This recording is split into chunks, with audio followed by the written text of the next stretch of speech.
Buen día a todos. Hoy vamos a hablar sobre los cuidados obstétricos neonatales esenciales CONE.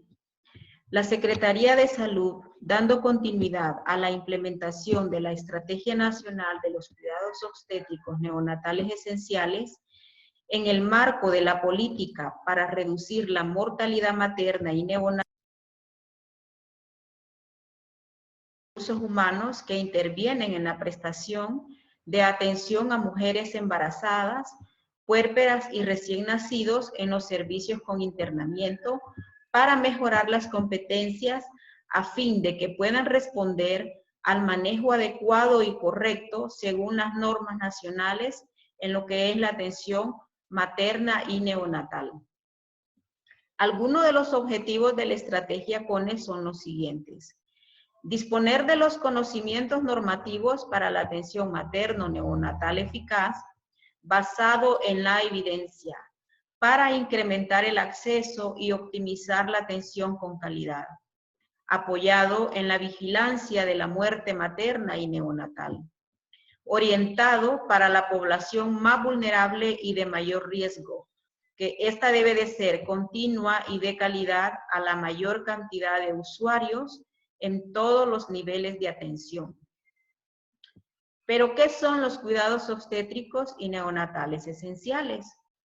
Los cuidados obstétricos y neonatales esenciales CONE son un conjunto de atenciones a las cuales deben tener acceso todas las mujeres embarazadas, puérperas y recién nacidos, ya que son fundamentales para salvar sus vidas. Estas actividades están relacionadas con la identificación, atención, seguimiento y cuidado en el proceso de la gestación, parto, puerperio y el recién nacido, de acuerdo al nivel de complejidad de los establecimientos de salud y de acuerdo al rol que cumplen en el Sistema Nacional de Salud. La estrategia CONE consiste en asegurar que todas las madres y los recién nacidos tengan acceso las 24 horas del día, los 365 días al año a los cuidados obstétricos y neonatales esenciales de calidad. Los CONE están basados en la premisa de que una proporción de mujeres embarazadas, parturientas y recién nacidos desarrollarán complicaciones obstétricas y neonatales, que en su mayoría no pueden ser prevenidas y por lo tanto necesitan de estos cuidados obstétricos y neonatales esenciales de manera rápida y con calidad para salvar las vidas y prevenir la morbilidad a largo plazo. La estrategia CONE ha dado prioridad al manejo de algunas complicaciones obstétricas más frecuentes. Sabemos que a nivel mundial la primera causa de mortalidad materna es la hemorragia posparto, seguida de los trastornos hipertensivos y la sepsis puerperal. A estas tres, más adelante vamos a ver otras complicaciones maternas que han causado mortalidad en la población. En cuanto a la hemorragia posparto, esta es la pérdida sanguínea mayor o igual a 500 ml después del nacimiento del recién nacido y que amenaza la vida de la mujer. También puede definirse como hemorragia posparto a cualquier pérdida de sangre que causa cambios hemodinámicos que amenazan la vida de la mujer. Los objetivos específicos en cuanto a la hemorragia posparto es conocer los lineamientos técnicos para el manejo de las mujeres que demandan atención por un problema de hemorragia posparto, el cual vamos a estar explicando más adelante lo que es el concepto de la hora dorada y todos esos procedimientos que nosotros realizamos al momento que se instala o hemos diagnosticado precozmente una hemorragia posparto y poderle salvar la vida a esa madre.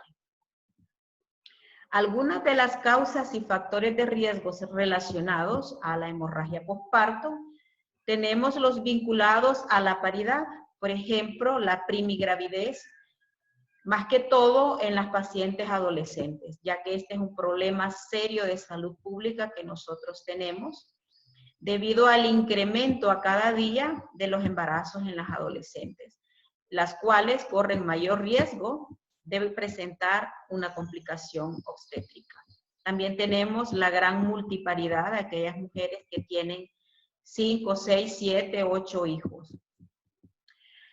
Las situaciones que distienden el útero, por ejemplo, la macrosomía fetal, que es un niño con un peso mayor a 4.000 gramos. Tenemos el polihidramnios, que es el líquido amniótico mayor de lo normal. Y también lo que es el embarazo múltiple.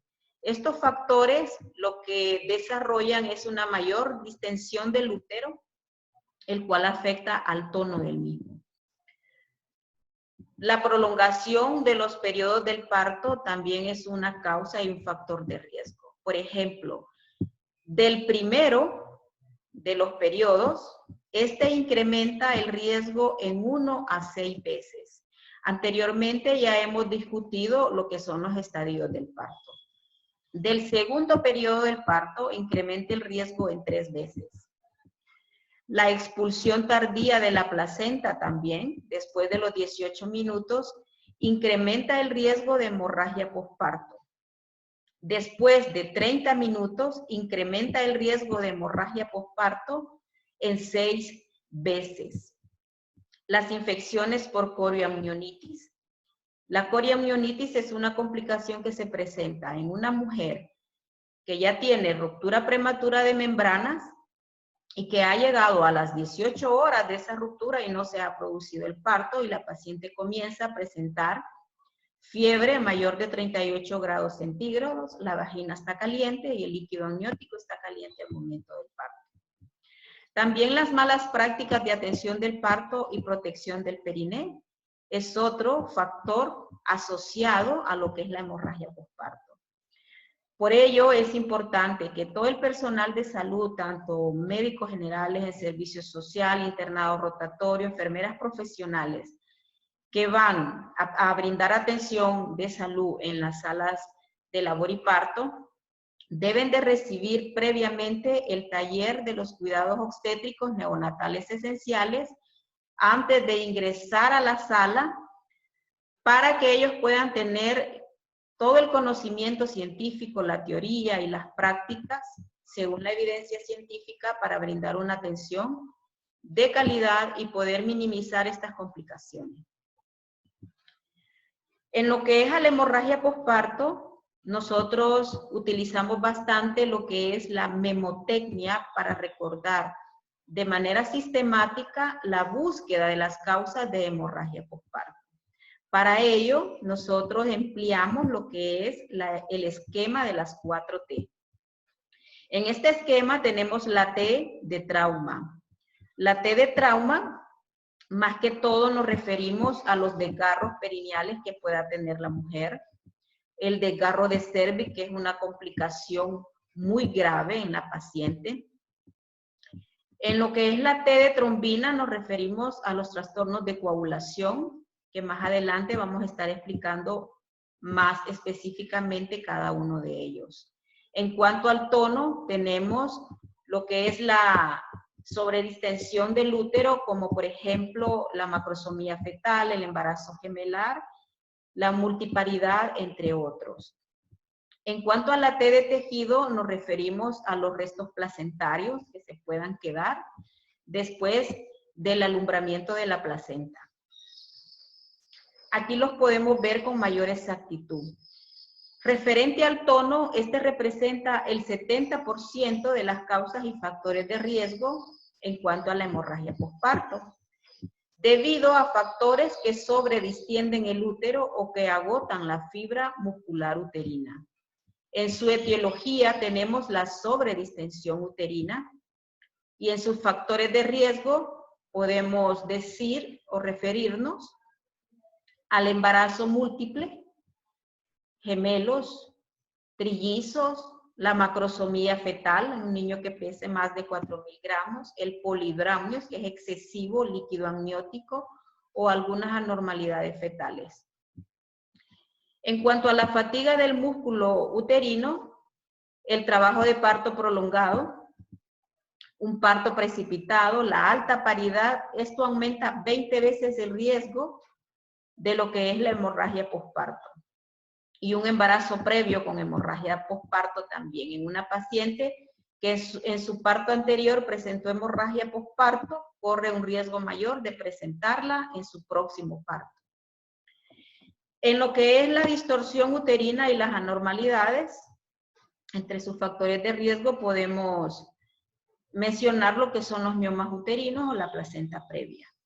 También existen algunas drogas relajantes uterinas, como el alotano, de las nifedipinas, los AINES, los betamiméticos, incluso el sulfato de magnesio, que es el que utilizamos en el manejo de la preeclampsia severa y la eclampsia.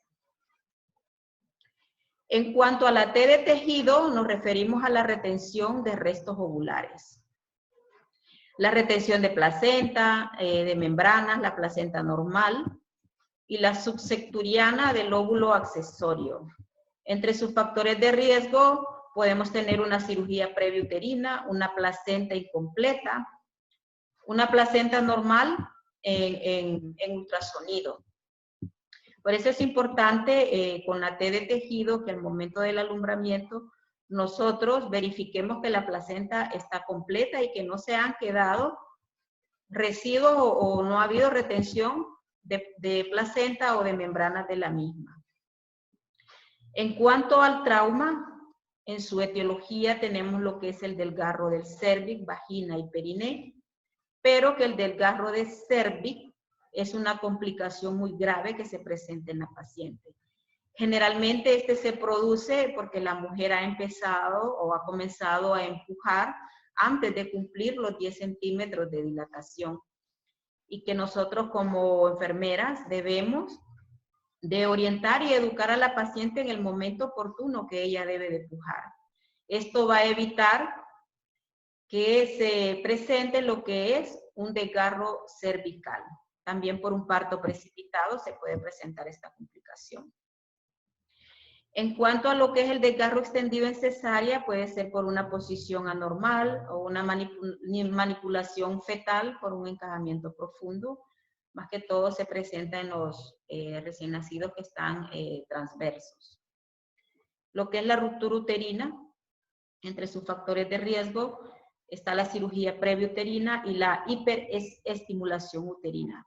En cuanto a la hiperestimulación uterina, esta está bien relacionada con aquellas pacientes que son inducidas en su trabajo de parto y más que todo las que son inducidas con misoprostol, ya que ellas tienen el mayor riesgo de presentar una taquicistolia uterina, que son más de 5 contracciones en 10 minutos, que duran entre 60 y 90 segundos, y esto puede ocasionar lo que es una ruptura uterina, llevar a la muerte tanto a la madre y al niño. Y este es uno de las complicaciones que nosotros debemos de estar vigilando continuamente en el trabajo de parto en todas aquellas mujeres que están inducidas con misoprostol. Tenemos también lo que es la inversión uterina, que esta está asociada entre sus factores de riesgo a la alta paridad, a la placenta fúndica y excesiva tracción del cordón en el momento del alumbramiento. En cuanto a lo que es la T de trombina, son anormalidades de coagulación previa que se presentan. Entre los factores de riesgo está una coagulopatía o una hepatopatía previa que presenta la paciente. También aquí se dan las anormalidades de la coagulación adquiridas en el embarazo. Por ejemplo, una paciente embarazada con púrpura trombocitopénica idiopática, con preeclampsia con trombocitopenia, un síndrome de Hell, una coagulopatía intravascular de consumo que puede estar asociada por un desprendimiento prematuro de la placenta normoinserta y por el mismo síndrome de Hell. El embolismo pulmonar, la sepsis, la coagulopatía dilucional de masivas transfusiones. En cuanto a los factores de riesgo, existe una hipertensión de muerte fetal, fiebre, leucocitosis, hemorragia anteparto y un colapso súbito. En cuanto a la anticoagulación, entre los factores de riesgo tenemos aquellas pacientes que presentan historia de trombosis venosa profunda y embolia pulmonar. Esto es en cuanto a la interpretación de las 4T, que son las que nos sirven a nosotros para encontrar la causa de esa hemorragia posparto que la paciente puede presentar y dar el manejo adecuado para esa complicación y poder salvar la vida de la paciente. Entre los signos y los síntomas que se presentan, los hallazgos siguientes son los que se presentan con mayor frecuencia y también sirven para realizar la clasificación cuantitativa de la hemorragia posparto, haciendo énfasis en la identificación de signos de shock hipovolémico, que son los que nosotros debemos de estar pendientes en una vigilancia continua en toda paciente, en el parto o después del mismo. Y más que todo, estas complicaciones, habíamos comentado anteriormente que se presentan en el periodo del puerperio. Dentro de esos signos y síntomas, tenemos la presencia de hemorragia transvaginal, que es un abundante sangrado mayor de 500 ml en un parto normal y mayor de 1000 en una cesárea. La presencia de coágulos, el útero se encuentra blando y no está contraído. No se palpa en el abdomen o puede estar visible en el introito vaginal. En el caso de la placenta o las membranas, puede ser que no estén completas y en este caso existe mucho dolor abdominal en la paciente y un dolor abdominal que puede ser de leve a intenso. También existen alteraciones generales en la presencia de shock, que pueden haber alteraciones de tipo sensorio, de perfusión, de pulso, presión arterial y la presión arterial sistólica puede estar disminuida. En este caso, pues nosotros debemos de vigilar todos estos signos y síntomas. En ocasiones nosotros encontramos hipotensión en la paciente y este es un signo que nosotros nos puede dar la interpretación de que se pueda tratar de una hemorragia profusa. Tal vez no hay evidencia de la misma, pero que al momento de hacer palpación uterina, nosotros vamos a observar que hay abundante salida de coágulos y abundante sangrado, el cual debemos de reportar inmediatamente al ginecólogo, a la matrona o la jefa de la sala, para que se instale el manejo correcto de esta paciente y evitar complicaciones en la misma. En cuanto a la segunda causa de mortalidad materna, tenemos lo que son los trastornos hipertensivos. Los trastornos hipertensivos, vamos a definir cada uno de sus tipos, pero la importancia de este es la educación que nosotros también damos a las pacientes en lo que es la educación preconcepcional, que lastimosamente esta estrategia no se está cumpliendo al 100%. Creo que si esto nosotros como profesionales de enfermería diéramos educación preconcepcional para poder identificar y que la madre sepa qué factores de riesgo tiene ella para embarazarse, si puede o no embarazarse en ese momento. Y si ya existiera en el embarazo, dar una atención prenatal de calidad y no de cantidad, para poder nosotros diagnosticar esos posibles factores de riesgo y enviar a la paciente a un nivel de complejidad mayor para que pueda ser atendida y se puedan evitar complicaciones, tanto en la madre como en el niño. En cuanto a los trastornos hipertensivos, tenemos la hipertensión arterial crónica. Esta existe cuando los valores de la presión arterial son mayores o iguales a 140 milímetros de mercurio en 3 situaciones o en 3 tomas que nosotros hacemos a la paciente. En cuanto a lo que es la hipertensión gestacional, cuando los valores de la presión arterial están elevados después de las 20 semanas de gestación o en el puerperio y la parturienta, esa proteinuria es negativa. En este caso, en la hipertensión gestacional, la paciente debe de estar cursando más de las 20 semanas de gestación También la puede presentar en el puerperio, pero cuando nosotros realizamos lo que es la proteinuria cualitativo-cuantitativa, está negativa. En cuanto a la preeclampsia, la definición de preeclampsia involucra tres variables importantes. Número 1, un embarazo mayor o igual de 20 semanas de gestación o durante el puerperio. Una hipertensión arterial definida como una presión arterial sistólica mayor o igual a 140 milímetros de mercurio y o una presión arterial diastólica mayor o igual a 90 milímetros de mercurio. Si los valores están en los límites inferiores, o sea, 90 la diastólica y 140 la sistólica, esta se debe de tomar cada hora en las próximas 4 horas. Y si en alguna de las tomas el valor se repite, se confirma la hipertensión.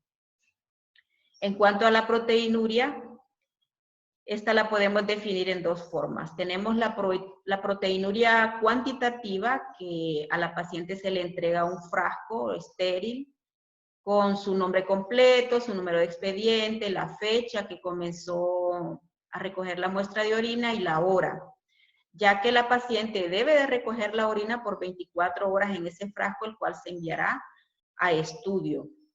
Este resultado debe de ser mayor o igual a 300 miligramos o a una cruz de proteinuria en cinta reactiva, que es la proteinuria cualitativa, que es la que nosotros realizamos con la cinta.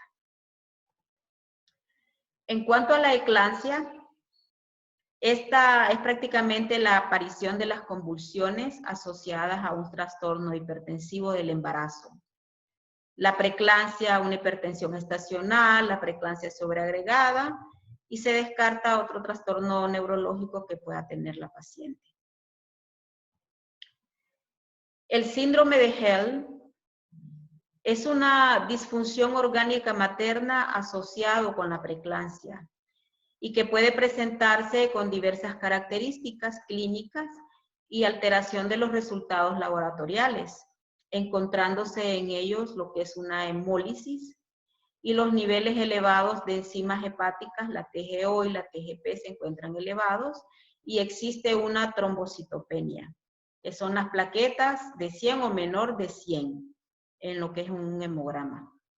Todo esto nosotros constantemente a diario debemos de revisarlo en todas las pacientes, en los cambios que pueda tener ellos en cuanto a lo que es esos exámenes que se le realizan a la paciente, estar vigilando cuánto la paciente tiene de hemoglobina, de leucocitos, cuánto tiene de plaquetas. Son tantas cosas que nosotros vigilamos a diario ahí para poder nosotros darle un manejo oportuno a la paciente. En cuanto a lo que es la hipertensión crónica o preeclampsia sobreagregada, la hipertensión crónica o la preeclampsia sobreagregada, esta se presenta cuando una embarazada ya padece de hipertensión arterial crónica. O sea, ya tengo hipertensión arterial crónica y luego de las 20 semanas de gestación de mi embarazo, se le suma una preeclampsia.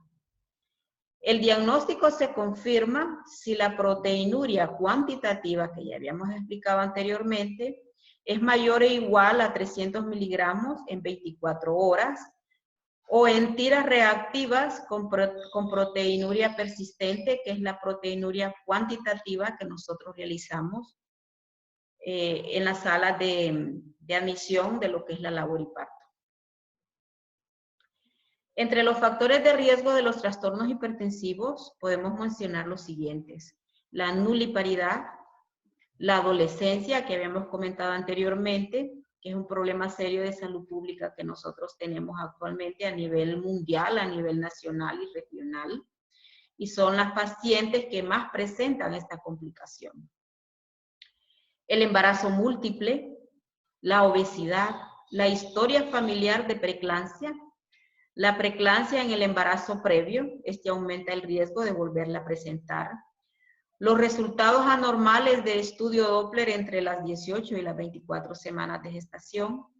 la diabetes mellitus pregestacional, la presencia de trombofilias, el síndrome de anticuerpos antifosfolípidos también es uno de los factores de riesgo, y la hipertensión o la enfermedad renal. Entre los signos y los síntomas en cuanto a los trastornos hipertensivos, es muy importante que nosotros como profesionales de enfermería brindemos esta educación a toda paciente embarazada o en la educación preconcepcional o en el control prenatal que nosotros brindamos en las unidades de salud.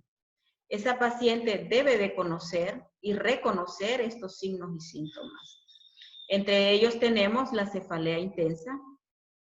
En este caso, nosotros le vamos a explicar a la paciente con un vocabulario que ella nos pueda entender, a diferencia del vocabulario clínico que nosotros utilizamos. En cuanto a la cefalea, nosotros le vamos a decir a la paciente que dentro de estos signos y síntomas está el dolor de cabeza intenso, el tinnitus, que es el zumbido de los oídos. Nosotros le decimos, si usted siente que le zumbe el oído, como que anda ahí un zancudo, ese es un zumbido de oídos, porque la paciente hay que saberle explicar porque ella no le va a entender estos términos. La epigastralgia, generalmente nosotros le decimos dolor en la boca del estómago para que la paciente pueda reconocerlo. El edema, que es la hinchazón. La hipertensión arterial, que es andar la presión alta, y la visión borrosa, como podemos observar allí en la imagen. Y le decimos a la paciente, se los explicamos y luego la ponemos a que ella nos lo diga, ¿verdad? Para ver si ella tuvo un aprendizaje significativo en cuanto al reconocimiento de estos signos y síntomas que pueden estar asociados a un trastorno hipertensivo y que ella pueda buscar, decidir buscar ayuda precoz para poder ser trasladada al hospital y se le pueda dar el manejo adecuado. En la tercera causa de mortalidad materna tenemos lo que es la sepsis puerperal. La sepsis puerperal actualmente está relacionada más que todo con los partos en casa, incluso cuando son atendidos por personal que no está capacitado en los cuidados obstétricos neonatales esenciales. Últimamente la Secretaría de Salud ha implementado la estrategia de capacitar a estas personas que se han dedicado a atender el parto en casa. Y en ese caso decimos que estamos hablando de una colaboradora de salud que está facilitada para atender un parto en casa. Incluso lo que debe de hacer ella es poder diagnosticar posibles factores de riesgo que pueda tener la paciente, que puede identificar signos y síntomas de peligro y poderla trasladar al hospital más cercano, a la unidad de salud, para que pueda ser atendida por el médico. En lo que es la sepsis puerperal, nosotros vamos a encontrar una temperatura oral de 38 grados centígrados o más por 2 días consecutivos en cualquier momento de los 40 días postparto. Generalmente, después del nacimiento, la paciente en las primeras 24 horas postparto no debe de tener fiebre. Y que este signo es muy importante para tener la sospecha de que se puede instaurar lo que es una sepsis puerperal. La bacteremia está asociada a lo que es esta sepsis puerperal.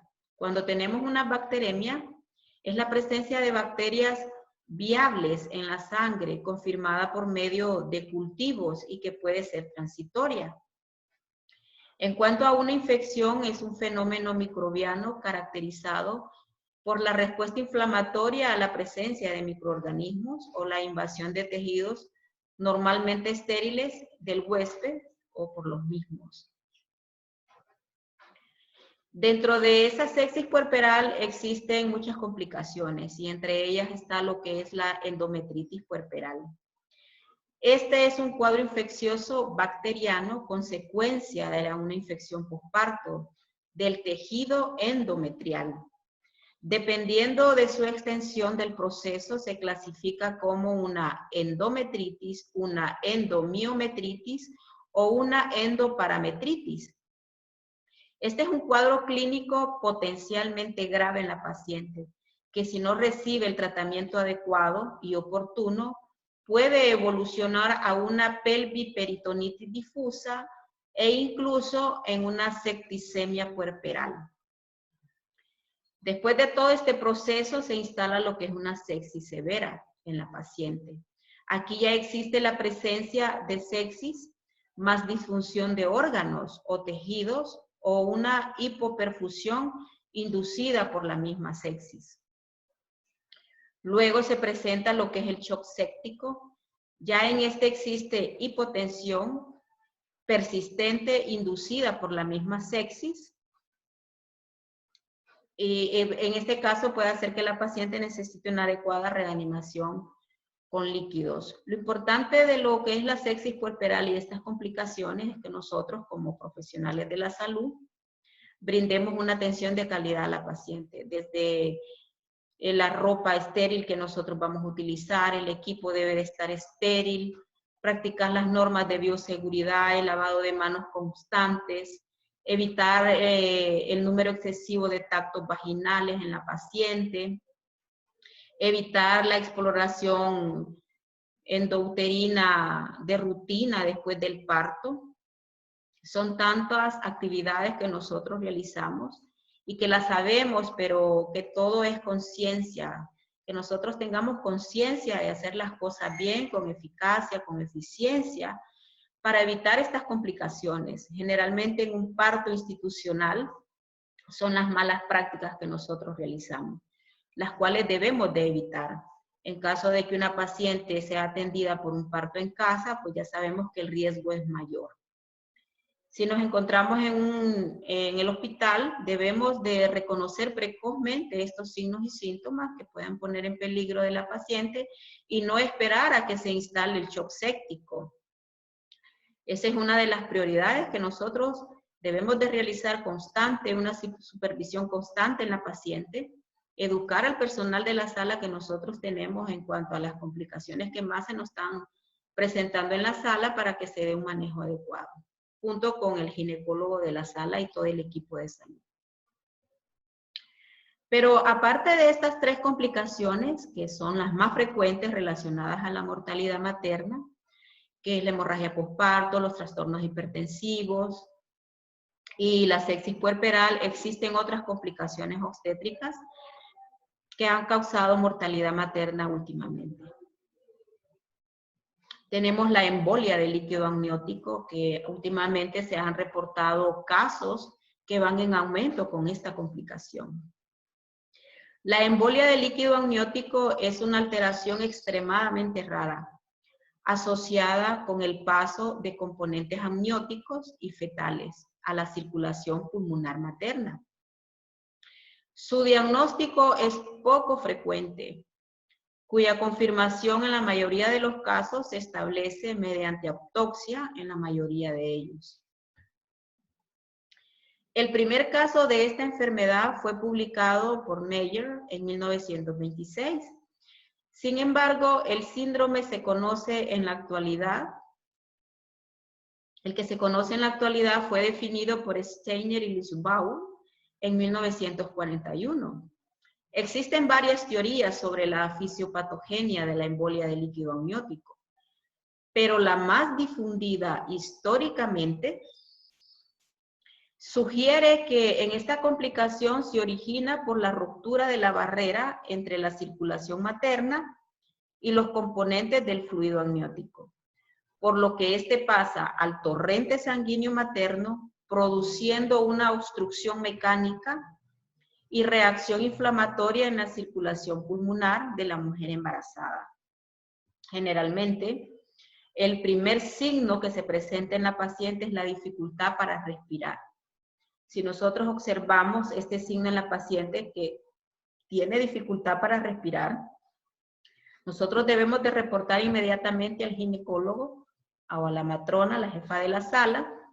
Debemos administrarle oxígeno inmediatamente a esta paciente para mejorar este cuadro y que esta paciente sea reciba el tratamiento adecuado y se pueda diagnosticar esta complicación precozmente. En cuanto al dengue, todos sabemos que esta es una enfermedad de carácter agudo y febril.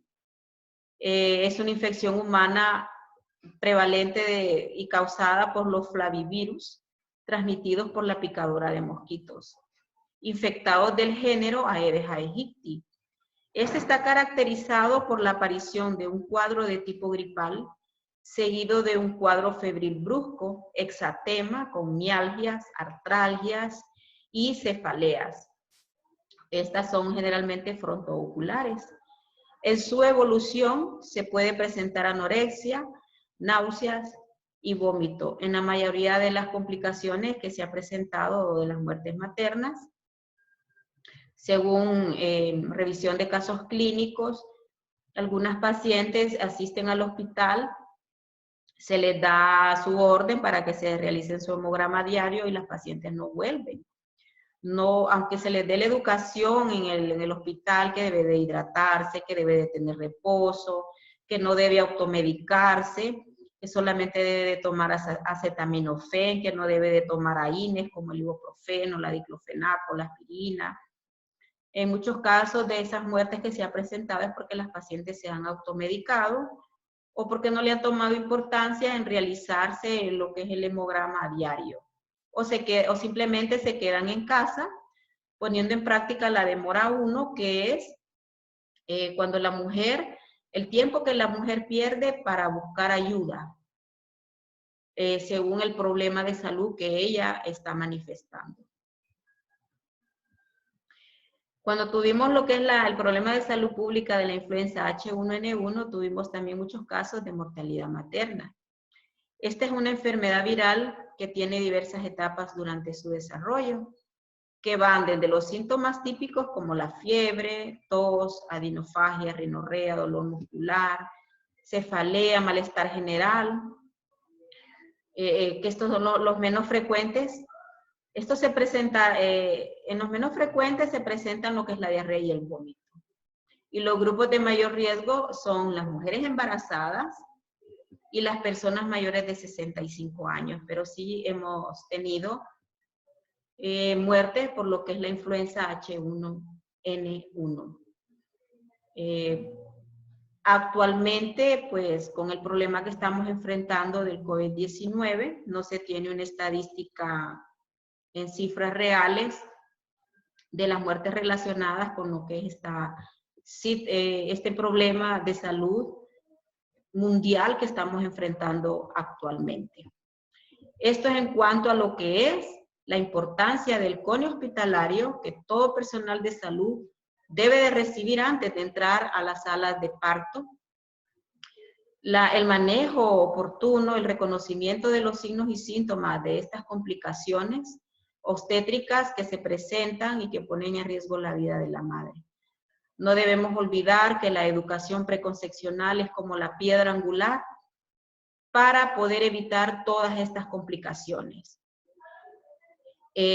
Brindar un control prenatal de calidad y no de cantidad, donde nosotros podamos diagnosticar precozmente alguna complicación que se pueda presentar, qué factores de riesgo presenta esa paciente, y que según esos factores de riesgo que ella presenta y que no está en nuestras manos en la unidad de salud, debemos de referir a esa paciente a un nivel de complejidad mayor para que pueda ser vista por la consulta externa y su control prenatal pueda ser llevado ahí por el médico especialista.